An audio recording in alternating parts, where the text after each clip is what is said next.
नमस्कार, राम राम सभी साथियों को। एक बार फिर से आप सभी का स्वागत है आपके अपने YouTube चैनल राजस्थान री बातां पर।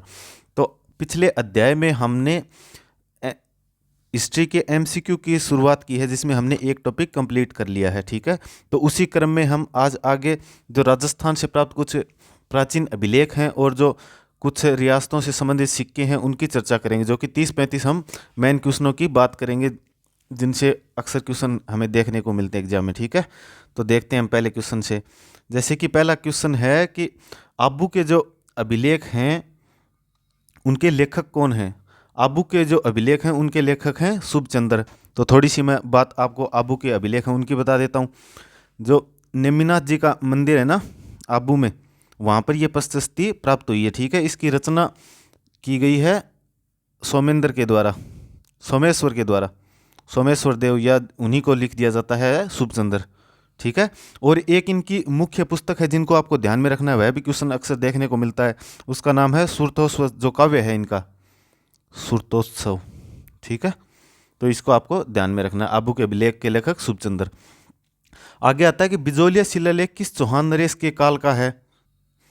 तो ये है सोमेश्वर के टाइम का। सोमेश्वर कौन थे? जो पृथ्वीराज चौहान थे, उनके पिताजी थे। तो उनके समय में ये शिलालेख है। ठीक है, तो बिजोलिया शिलालेख है। जैसे इनका समय ईस्वी में देखें तो हम 1170 ईस्वी का ये शिलालेख है। कहाँ पर है बिजोलिया? भीलवाड़ा में। हमने आंदोलन में भी देखा था। ठीक है, जहाँ पर एक पार्श्वनाथ का मंदिर है उसके पास में एक चट्टान के ऊपर उत्कीर्ण है। इसमें और क्या जानकारी मिलती है? इसमें हमें जो अजमेर और सांबर के स्थित चौहान थे ना, उनकी भी जानकारी मिलती है। उनमें वत्स गोत्रीय की जानकारी मिलती है कि जो चौहान थे वो वत्स गोत्रीय थे। ठीक है, तो इसमें सोमेश्वर हो जाएगा। आगे देखते हैं बिजोलिया के बारे में। बिजोलिया लेख के अनुसार जो सांबर झील है उसका निर्माण किसने करवाया था? तो ये करवाया था वासुदेव ने। बिजोलिया शिलालेख के अनुसार हम बात कर रहे हैं। जैसे कि इसके रचयिता कौन थे? गुणभद्र थे बिजोलिया लेख के। ठीक है, इसमें और भी अन्य जानकारियां हैं। क्या क्या मिलती हैं? जैसे जो स्थान है ना हमारे, जालोर को इसमें जाबालीपुर लिखा हुआ है, सांबर को इसमें साकंबरी लिखा हुआ है, भीनमाल को सिरमाल लिखा हुआ है। बिजोलिया जैसे आंदोलन पढ़ रहे थे उसमें भी हमने देखा था कि इसका नाम विद्यावली भी निकल कर आता है, और मांडलगढ़ का मंडल कर नाम इसमें निकल कर आता है। ये अन्य जानकारियां भी बिजोलिया लेख के अनुसार ध्यान में रखनी है। फिलहाल ये क्वेश्चन हमारा सांबर झील का है, तो इसका निर्माण वासुदेव ने करवाया था बिजोलिया लेख के अनुसार। किस शिलालेख में चौहानों को वत्स गोत्रीय ब्राह्मण कहा गया? ये अभी हमने इसमें चर्चा की है, तो ये कौन सा हो जाएगा? बिजोलिया शिलालेख में। किस शिलालेख या परिस्थिति में मुगल और मेवाड़ संधि का वर्णन मिलता है? तो ये हमें देखने को मिलता है, जो राज प्रशस्ति थी ना उसमें हमें देखने को मिलता है। राज प्रशस्ति कब की है? 1676 ईस्वी की है। और यह क्या है कि विश्व की सबसे बड़ी परिस्थिति है। किसके द्वारा लिखी गई थी? रणछोड़ भट्टे तैलंग के द्वारा, रणछोड़ भट्टे तैलंग के द्वारा। और इसमें हमें देखने को क्या मिलता है? 1100 श्लोक, 1106 कुल श्लोक लिखे हुए हैं इसमें इसके। और जो ये कहाँ पर है? राजसमंद झील की जो नौ चौकी पाल है उसके ऊपर ये स्थित है, जो कि राज सिंह के द्वारा बनवाई गई थी। और इसमें जानकारी मिलती है कि जब ये श्रम के बदले में बनवाई गई थी। ठीक है, उनसे श्रम करवा लिया जाता था और उनको अकाल राहत कार्यों के तहत इसकी हम कह सकते हैं। ठीक है, आगे देखते हैं जो चिरवा का शिलालेख है वह किस राजवंश के शासकों का उल्लेख करता है। तो ये उल्लेख करता है जो मेवाड़ के गोहिल शासक थे उनका उल्लेख करता है। ये कब का है? चिरवा शिलालेख की बात करें। एक क्वेश्चन में आपके कितने क्वेश्चन कवर हो रहे हैं वो देखना। आप केवल क्वेश्चन तक ही सीमित नहीं रहना कि ठीक है चिरवा शिलालेख बता दिया कि मेवाड़ के गोहिल शासकों का है। चिरवा शिलालेख के बारे में जो अन्य बातें बताई जाती हैं उनको भी आपको ध्यान में रखनी है। 1273 ईस्वी का ये शिलालेख है। कहाँ पर है? बड़गांव तहसील आती है। बड़गांव तहसील कहाँ पर? उदयपुर में। वहाँ का ये शिलालेख है। इसमें बताया गया कि जो गोहिल वंश शासक थे ना, जैसे जैतर सिंह, तेज सिंह और समर सिंह, उनकी उपलब्धियों का इसमें वर्णन किया गया है। और ये रचित किसके द्वारा है? यह है रतन प्रभ सूरी। ठीक है, इनकी ये रचना है। और इसकी जो दीवार पर सुंदर लिपि है ना, दीवार पर जो सुंदर लिपि है वो की गई थी देलन के द्वारा। ये 3-4 क्वेश्चन आपको ध्यान में रखने हैं। ठीक है, जैसे आगे देखते हैं कि चिरवा शिलालेख के बारे में सही कथन क्या है। अब वही आपको जो बताया उसमें ध्यान रखना। अभी अभी बताया कि 1273 ईस्वी में संस्कृत भाषा में उत्कीर्ण है। रतन परब सूरी इसके प्रशस्तिकार हैं। इसके शिल्पी देलन हैं। ठीक है, अग्निकुंड से उत्पन्न राजपूतों का उल्लेख है? नहीं, अग्निकुंड से उत्पन्न राजपूतों का उल्लेख इसमें नहीं है। तो इसमें पहला सही है, दूसरा सही है और तीसरा सही है, तो 1 और 2 3 हमारे सही हो जाएंगे। ठीक है। कौन सा अभिलेख महाराणा कुंभा के लेखन पर प्रकाश डालता है? कुंभलगढ़ शिलालेख? नहीं, ऐसा शिलालेख है ही नहीं। कीर्ति स्तंभ प्रशस्ति? जी, तो इसमें होगा कीर्ति स्तंभ प्रशस्ति जो 1460 ईस्वी की है, उसमें महाराणा कुंभा के लेखन पर प्रकाश डालते हैं, अर्थात उन्होंने कौन सी ग्रंथ पुस्तक वगैरह लिखी थी। जैसे उन्होंने लिखी थी ना, गीत गोविंद के ऊपर टीका लिखी थी, संगीत राज लिखी थी, आदि ग्रंथों का इसमें उल्लेख है। और जो कुंभा जी को अनेकों उपाधियां दी गई थी, जैसे उनको कहा जाता है हिंदू सुल्तान, राय रायन, राणोरासो, छाप गुरु, दान गुरु, राजगुरु, शैल गुरु आदि सभी बातों का भी इसमें हमें पता चलता है। ठीक है, तो कीर्ति स्तंभ प्रशस्ति को आपको अच्छे से ध्यान में रखना है। अभिलेख जो प्राचीन राजस्थान में भागवत और वैष्णव संप्रदाय के प्रभाव की पुष्टि करता है, तो ये करता है गोसुंडी का अभिलेख। जो भागवत और वैष्णव संप्रदाय है ना, उसके प्रभाव की पुष्टि करता है। गोसुंडी अभिलेख कब का है? ये है 2री शताब्दी ईसा पूर्व से भी 2 शताब्दी पहले का है। ठीक है। इस लेख में क्या है? भाषा कौन सी है इसकी? भाषा इसकी संस्कृत है। और जो लिखने का तरीका है, या मैं बात करूं इसकी लिपि, तो इसकी लिपि है ब्राह्मी लिपि। ब्राह्मी इसकी लिपि है और संस्कृत भाषा में ये उत्कीर्ण है। और इसका जो सर्वप्रथम किसके द्वारा पढ़ा, किसके द्वारा गया था? ये D.R. जो भंडारकर थे ना हमारे, D.R. भंडारकर के द्वारा इसको सर्वप्रथम में पढ़ा गया था। ठीक है, आगे देखते हैं। राजस्थान में संस्कृत का प्राचीनतम अभिलेख कहाँ से प्राप्त हुआ है? तो संस्कृत का प्राचीनतम अभिलेख है ये गोसुंडी से ही प्राप्त हुआ है। ठीक है, इसकी हमने ऊपर चर्चा कर ली है। किस अभिलेख में प्रतिहारों को सौमित्र से उत्पन्न माना हुआ है? सौमित्र अर्थात लक्ष्मण जी की माता थी ना सुमित्रा, तो उससे प्रतिहारों को किससे उत्पन्न माना गया है? तो कौन से अभिलेख में हम बात करें? तो ये आता है एक ग्वालियर अभिलेख है, उसमें प्रतिहारों को सौमित्र कहा गया। ठीक है, सौमित्र से उत्पन्न कहा गया है। जैसे आगे आता है कि बर्ली स्टोन एपिग्राफ चिन्हित किया गया। एपिग्राफ यानी शिलालेख को ही कहा जाता है। ठीक है, स्टोन यानी पत्थर पर शिलालेख। तो इसकी हमको सीधी लिपि पूछी गई है, तो ये है संस्कृत पांडुलिपि, अर्थात संस्कृत में ये है। ठीक है, उस अभिलेख को चिन्हित कीजिए जो प्राचीन राजस्थान में वैष्णव संप्रदाय की उपस्थिति के साक्ष्य देता है। तो ये अभिलेख है बरनाला का अभिलेख। बरनाला का अभिलेख कहाँ पर है? जयपुर में है। ठीक है, आगे देखते हैं कि जो बड़वा ग्राम से प्राप्त यूप स्तंभ अभिलेख किस वंश या गण से संबंधित है? तो ये संबंधित है मोखरी वंश से। एक मोखरी वंश था ये, जैसे बड़वा ग्राम से हमें प्राप्त हुआ। बड़वा ग्राम कहाँ पर है? बड़वा ग्राम 12 जिले में है। 12 जिले में है। ठीक है, तो ये 181 ईस्वी का है, अर्थात बहुत पुराना है। इसमें 3 यूप लेख लिखे गए, अर्थात यूप के लेख लिखे गए। यूप लेख 3 यूप लेख लिखे गए इसमें। ज़्यादा इसमें आपको डीप में नहीं जाना है। ठीक है, क्योंकि मोख रिजोवंश है, उससे क्वेश्चन नहीं पूछा जाता है। तो आपको सीधा ध्यान में रखना है कि जो बड़वा ग्राम से प्राप्त स्तंभ अभिलेख प्राप्त हो, उसमें मोख रिवंश का वर्णन किया गया है। जो गटियाड़ा प्राकृत अभिलेख किस शासक से संबंधित है? तो ये संबंधित है प्रतिहार शासक कक्कुक से, ये प्रसिद्ध है, संबंधित है। ठीक है, तो गटियाड़ा शिलालेख कब का है? 861 ईस्वी का है ये। और ये कहाँ पर प्राप्त हुआ है? ये जोधपुर के पास से गटियाड़ा में प्राप्त हुआ है। एक स्तंभ के ऊपर ये लिखा हुआ है। ठीक है, इसमें जो प्रतिहार शासक थे ना कक्कुक, उनका यशोगान किया गया है। और इसमें इनकी वंशावली भी बताई गई है। कहाँ से कहाँ तक बताई गई है? वंशावली बताई गई है। रोहिलिद थे एक, तो उससे लेकर कक्कुक तक की वंशावली भी इसमें उत्कीर्ण की गई है। ठीक है, गटियाड़ा अभिलेख से संबंधित कथनों पर हमको विचार करना है और उनमें से हमको असत्य देखना है। तो इस क्वेश्चन से और भी आपको स्पष्ट होगा कि गटियाड़ा अभिलेख में क्या क्या मिला है। देखना, इस अभिलेख में प्रतिहार शासक हरिश्चंद्र व उसके वंशजों का विवरण है। जी है। अभिलेख में नागभट्ट प्रथम की राजधानी को मंडोर में स्थानांतरित करने का विवरण है। नहीं, ये विवरण इसमें नहीं मिलता है। अभिलेख में जो मग जाति है को ब्राह्मणों का उल्लेख भी मिलता है। यह अभिलेख 4 अभिलेख लेखों का एक समूह है, तो ये भी बात इसमें सही है। तो इसमें ये गलत हो जाएगा। अभिलेख में जो नागभट्ट प्रथम की राजधानी मंडोर जो स्थानांतरित की थी ना, उसका वर्णन इसमें नहीं देखने को मिलता है। आड़ी रानी कर्मावती द्वारा जब जोर किया गया था, तो प्रवेश करते समय उनके द्वारा भूमि अनुदान की गई थी। तो उसकी जानकारी हमें कौन से स्रोत से मिलती है, या कौन सी प्रशस्ति या अभिलेख या ताम्रपत्र से मिलती है? तो ये हमको जानकारी मिलती है पुर के ताम्रपत्र से। ये कब का है? 1535 का। याद करो, मेवाड़ का दूसरा साका उस समय की बात है, जब बहादुर शाह ने आक्रमण किया था ना, तब राजपूत स्त्रियों के द्वारा अपने जो अस्तित्व की रक्षा करने के लिए जौहर में प्रवेश किया गया था, ये आपको पता है। और उस समय जो रानी कर्मावती थी उनके द्वारा जौहर में प्रवेश करने से पहले वहाँ पर कुछ भूमि अनुदान दी गई थी, तो उसका इसमें उल्लेख मिलता है। ठीक है, किसानों से वसूल की जाने वाली विविध जो लाग बाग होती हैं उनका उल्लेख है किस में प्राप्त होता है, तो इसका उल्लेख मिलता है चिकली तम्रपुत्र, जो कब का है 1483 ईस्वी का है। ठीक है, इतना ही आपको ध्यान में रखना है।